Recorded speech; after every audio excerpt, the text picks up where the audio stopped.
Thank you, Michael. In choosing our commencement speaker for today, we deviated a little from traditions of graduations gone by, where we typically bring in a seasoned USC Marshall alum who's been leading organizations for many, many years. Today's speaker only graduated from Marshall 7 years ago. I was privileged to have had him as a student in 2 of my marketing classes. But what he's done in the last 7 years is worth reflecting on. Brandon Beck started his career with Bain Consulting, where he was for 2 years, and then decided to join up with a fellow USC alum to start their own company. The company is called Riot Games, and League of Legends, its game, has grown to be one of the world's 2 most popular online games, managed by 200 employees headed toward 400. To support such growth and continue to build the business, they were able to find a significant partner, no small feat in today's age, one willing to invest about $400 million to buy a majority interest to help build the company for the future. So at the ripe young age of 29, Brandon Beck has seen many aspects of the business world where you're headed, ones that people may not see in their entire careers. I've asked him to share his thoughts with you today as you move down your path. Brandon Beck.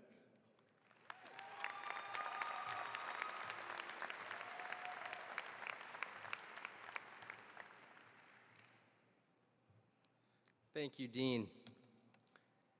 The Dean was my professor, as he mentioned, and I don't know how much teaching he has time to do these days between kind of running the show here, but he was a student favorite. He would crush the Golden Apple Award pretty much every year. I think he's won 7 times. And you know, it's good to see that the school is in such good hands. I got to say, it's humbling to be up here. As the Dean mentioned, you know, it was only 7 years ago that I was sitting in exactly your shoes. I had just come from the 9-0 and was trying to keep it together. And sounds like some of you guys know what I'm talking about. Pretty sure that guy knows exactly what I'm talking about. So, how many of you guys feel ready to be done? Give me a show of hands if you're ready for that next chapter. All right, that's a fair amount of you. And how many of you guys could use an extra year here at this fine establishment? All right, I get it. I mean, this is a hard place to beat. But, you know, as you shift your attention to your future and to what's next, I want you to think about this quote from Henry Ford. Whether you think you can do it or you think you cannot, you are right. Those words are more meaningful today than I would have ever thought when I was sitting where you are. I had the same worries about my future as you all have. But what I would like you to think about is that for the vast majority of you, the limitations on what you can achieve are to a very large degree self-imposed. Whether it is an external voice telling you that you cannot achieve something, or it's that internal voice of fear and of doubt that prevents you from pursuing your passion. These can often be more limiting factors than the actual career world itself. Now, I believe that I've had my share of good luck, but it's been accompanied by hard work, persistence, and a belief in myself, despite the contrary advice of others at times. Let me go back a few years to give you some examples of what I'm talking about. Back in high school, I was diagnosed with ADHD. So the classroom was a pretty painful place. It was hard work to spend more than half a minute's attention in any lecture, regardless of how much I enjoyed the subject matter. And by the way, you know, I mention this not because I'm seeking sympathy, but I want to emphasize that we all have different handicaps. And it's how we choose to handle them that's what's important. We can be paralyzed by self-pity, we can lower our expectations, we can give up entirely. But those of us who choose to power through and simply opt for redoubling our efforts improve our chances for success dramatically. So in my April so in April of my junior year of high school, I had had enough. I could master the materials, I could nail the tests, but when part of my grade depended on looking attentive in class or knowing what page we were on when the teacher would call on me, forget it, I was toast. That's pretty much game over for a kid with ADHD. So I needed to find a different venue where I could succeed. And growing up, I had dreamed of making video games. So I was taking programming classes at night in Westwood at a certain good but lesser university, whose name I will not speak in our basketball arena. And when I was there, it occurred to me that college would be a much more flexible learning environment than high school. So I decided at that moment that I would skip my senior year and go directly to college. And if I couldn't get in, well, I'd find an interesting job. After all, it was '99. You guys may not remember, this was a tech bubble back then. And anyone with a pulse could get a high-paying tech job. At least that's what I thought. Now, this was a bit of an unconventional approach, and my school advisors were adamant that going to college without a high school degree was literally, quote, impossible. Now, in retrospect, perhaps they hadn't yet figured out how to use the internet, because a few quick searches revealed that there were, in fact, a handful of universities that did admit high school juniors. Now, lucky for me, USC had the resident honors program, which required good test scores but no diploma. So a big thank you to USC for letting me drop out of high school and still get a college degree.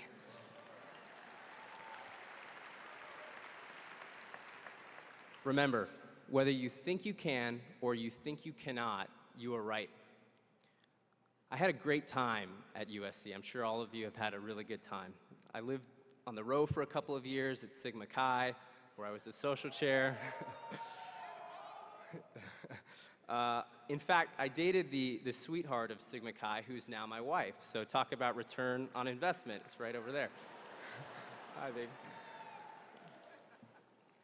And after graduating, and after a couple years at strategy consulting firm Bain & Company, I decided to take the leap and pursue my passion of developing video games. And along with another USC buddy, Mark Merrill, and I started Riot Games. The road to a successful company is often very bumpy. It's more like a roller coaster. And managing your own psychology becomes one of the most important skills, because you're in this constant battle with uncertainty and ambiguity and odds that, from a rational perspective, are stacked monumentally against you. And Riot was an ambitious endeavor for us, to say the least, but it was a pursuit of passion. We've always loved video games, and we saw an opportunity to do things differently and improve the traditional model. High-quality, high-production value video games had always been this packaged goods business, but we thought online and multiplayer-centric games would be better as online services than as packaged goods. Why did we need to sell discs anymore? Who buys any of their digital media, their other digital media like music or video at the store versus downloading? And why do games need to cost $60? We could make them available for free and then just sell optional content a la carte.